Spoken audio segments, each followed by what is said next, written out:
In this quick video, I'm going to show you how to go into incognito mode on Google Chrome, which is a mode on Google Chrome which will not save your browser history, which is super important if you're using a computer that's shared by multiple people.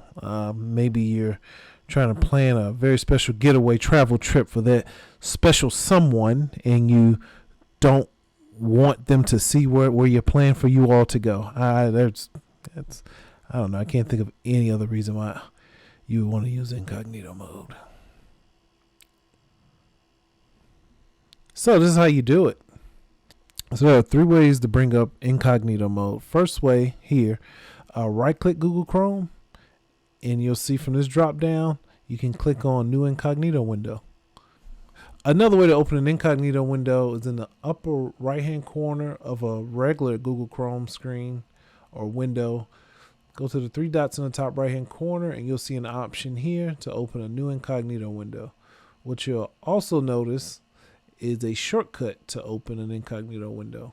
For Windows, it's Control-Shift+N, and on Windows, it is Command-Shift+N. A few things to keep in mind if you're in incognito mode. You're not totally safe. Here are 6 things to keep in mind. Google Chrome won't save the following information: your browser history, cookies and site data, information entered in forms.